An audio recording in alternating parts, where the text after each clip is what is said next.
একুশের প্রথম প্রহরে কেন্দ্রীয় শহীদ মিনারে রাষ্ট্রপতি ও প্রধানমন্ত্রী ফুল দেবার পর ভাষা শহীদদের শ্রদ্ধা জানান প্রথমবারের মতো জাতীয় সংসদের বিরোধী দলীয় নেতা বেগম রওশন এরশাদ। আর রাত ১টার দিকে কেন্দ্রীয় ও অঙ্গ সংগঠনের নেতাকর্মী সহ শ্রদ্ধা জানাতে আসেন বিএনপি চেয়ারপারসন বেগম খালেদা জিয়া।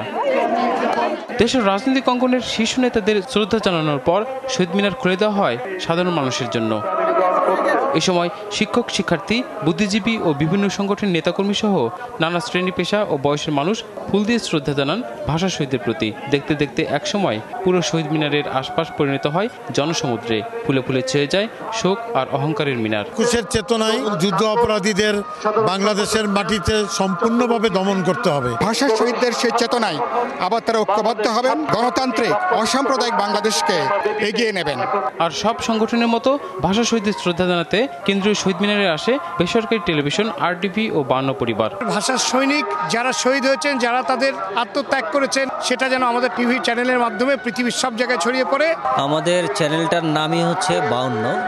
ভাষা এবং একুশের চেতনাকে মানুষের মধ্যে ছড়িয়ে দেওয়ার জন্যই আমাদের এই চ্যানেল। প্রাণের ভাষার চেতনায় সব অশুভ শক্তি প্রতিহতের অঙ্গীকার ছিল বর্তমান প্রজন্মের। বিলবোর্ড থেকে শুরু করে যে প্রত্যেকটা জায়গায় যাতে আমরা দেখি যে সেটি বাংলা ভাষায় লেখা হয়েছে এবং শুদ্ধভাবে লেখা হয়েছে। আন্তর্জাতিক মাতৃভাষা দিবস আমার প্রত্যাশা হবে সরকারি বেসরকারি সব পর্যায়ে শুদ্ধভাবে আমাদের যে ভাষাটা আছে সেই ভাষাগুলোকে সঠিকভাবে ব্যবহার করা। ভাষা আন্দোলনের গুরুত্ব অতটা না বুঝলেও শহীদ মিনারে অভিভাবকদের সঙ্গে ফুল দিতে আসে আগামী প্রজন্ম। আমরা ভাষা শহীদদের ফুল দিতে এসেছি।